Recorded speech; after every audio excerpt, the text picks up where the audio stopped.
दोस्तों आज हम देखेंगे the science behind nerve injury and regeneration और व्हाट इज़ द मैकेनिज्म कि कैसे नर्व इंजरी होती है और कैसे वो रिकवर करती है। अगर हम नर्व के स्ट्रक्चर को देखें तो नर्व के 3 लेयर्स होते हैं। सबसे जो बाहर की लेयर होती है, अगर एनाटॉमी की हम बात करें तो उसको हम बोलते हैं एपिन्यूरियम। ये पूरी नर्व को चारों तरफ से इंसुलेट करके रखती है। उसके बाद नर्व के कुछ एक्सन्स होते हैं। एक्सन एक इंडिविजुअल यूनिट होता है नर्व का, उनके बंडल्स को चारों तरफ से बंडल्स को कवर करता है पेरिन्यूरियम। पेरिन्यूरियम कई सारे बंडल्स होते हैं जिनको पेरिन्यूरियम कवर करता है। उसके बाद जो सबसे अंदर वाली लेयर होती है उसको हम बोलते हैं एंडोन्यूरियम। तो नर्व के अगर हम स्ट्रक्चर को देखें, सबसे बाहर एपिन्यूरियम, फिर पेरिन्यूरियम और सबसे अंदर एंडोन्यूरियम। और नर्व को पूरी तरह से एक माइलिन शीथ होती है जो इंसुलेट करके रखती है। जब नर्व को इंजरी होती है, चाहे वो ट्रॉमा से हो, चाहे किसी डिजीज से हो या कंप्रेशन से हो गई, किसी भी कारण से जब इंजरी होती है तो नर्व के अंदर एक प्रोसेस होती है जिसको हम बोलते हैं वेलेरिएंट डीजनरेशन। ये टेक प्लेस करता है। इसमें क्या होता है कि जो नर्व का जिस एरिया पे इंजरी है उस एरिया से डिस्टल जो पार्ट है उसमें एक डीजनरेशन स्टार्ट हो जाता है। उसके जो सेल्स होते हैं वो धीरे धीरे डिग्रेड हो जाते हैं और सिर्फ एक बाहर की लेयर रह जाती है। जो प्रॉक्सिमल पार्ट है उसमें डीजनरेशन नहीं होता, लेकिन वो भी एक स्टैटिक स्टेट में चला जाता है। तो जो प्रॉक्सिमल सेगमेंट होता है उसमें रीजनरेशन स्टार्ट होता है, उसमें स्प्राउटिंग होती है नर्व सेल्स की, और वो वहाँ से आगे जब एक बार डीजनरेशन वेलेरियन डीजनरेशन कंप्लीट हो जाता है तो वहाँ से स्प्राउट्स आगे बढ़ के चलना शुरू करते हैं।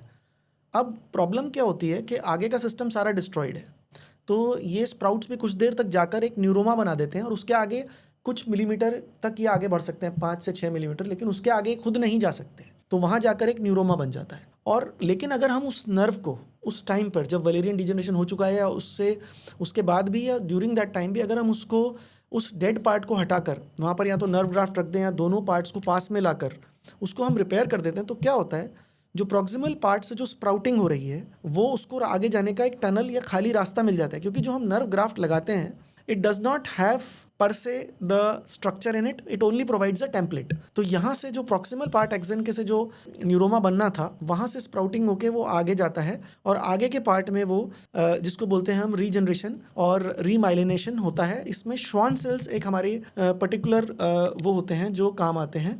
तो क्या फैक्टर्स हैं जो इस तरह के नर्व के रीजनरेशन में हेल्प करते हैं? सबसे पहला तो नेचर ऑफ इंजरी, कि इंजरी बहुत ज़्यादा है तो जो सेगमेंट है जो डिस्ट्रॉय हुआ है नर्व का, अगर वो बहुत ज़्यादा है तो उतना ही टाइम नर्व को रिकवर होने में लगेगा। दूसरा कोमॉर्बिडिटीज़ होता है कि डायबिटीज़ है या कोई न्यूरोलॉजिकल डिसऑर्डर है, तो इस तरह की प्रॉब्लम्स हैं। तो उससे क्या होता है, उससे नर्व की हीलिंग डिलेड होती है और ये नर्व की रीजनरेशन में हेल्प नहीं करता। और तीसरा जो चीज़ है इसके अलावा वो है हम कब इंटरवीन कर रहे हैं। जब हमने नर्व की इंजरी के तुरंत बाद विद इन 2 मंथ्स इंटरवीन किया तो रिजल्ट्स बेटर हैं। अगर हम डिलेड इंटरवेंशन करते हैं तो क्या कहते हैं, रिजल्ट्स उतने अच्छे नहीं आते। तो ये सारे फैक्टर्स अगर हम ध्यान में रखें और नर्व की रीजनरेशन को स्टडी करें तो इस तरह हम कह सकते हैं कि नर्व रीजनरेट करती हैं अगर वो टाइमली उन पर इंटरवीन किया जाए और जो एक्शन है हमें लेना है हम ले लें तो नर्व रीजनरेशन टाइमली होता है।